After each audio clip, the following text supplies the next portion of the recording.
Bayat. Yung likod niya ba? Run! Run like faster! For everyone! Ano ba?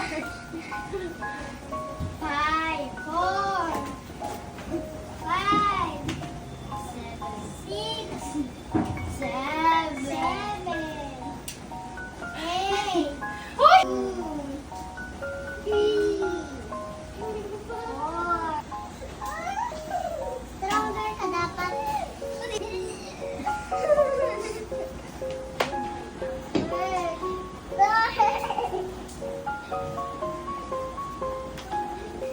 So, just do home workout at least kasi maulan.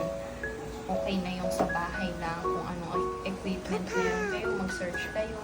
At least meron pa rin tayong physical activity, di ba? At saka yung heart rate natin, kailangan napapractice natin yung pataasin, pababain, di ba? That's a very good cardio workout. It will practice our endurance, okay?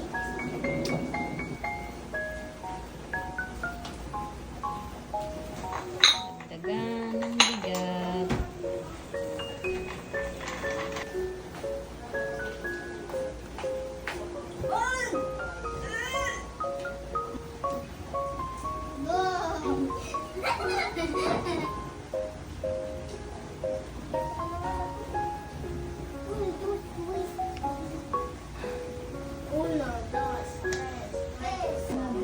Sige.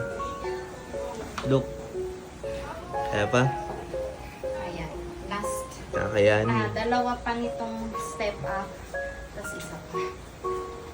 1 plus 1. Mapapagod, pero kakayanin. Dito mo. 16 plus 16.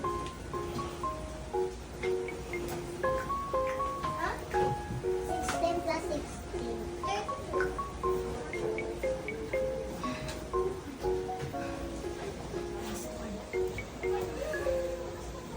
Sarap sa pakiramdam. Maulan man ang panahon, huwag natin kalimutang magpapawis or mag-training ng ating muscles. Kasi pag nahinto tayo, marerelax yan.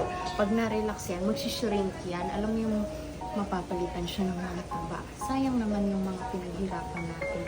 So kapag may pagkakataon, home workouts will do as long as the form is right, the reps, the sets are correct. Lalo kung tinatarget natin is a specific body parts. Ngayon, ang tinatarget ko ay ang ating legs and glutes.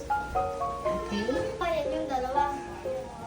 Guys, yun ang kaya. Yan pa din. Natulak ko siya agad. Gumana. 2, then 3, down, and 4. Forward, 1, down, up, and 2, down. Lalo ko ng 3, down, up, and turn. Okay, one more, down. Okay, down.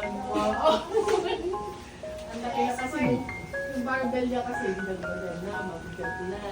Okay, turn around. 1, go down, up, and step. 1, down, down.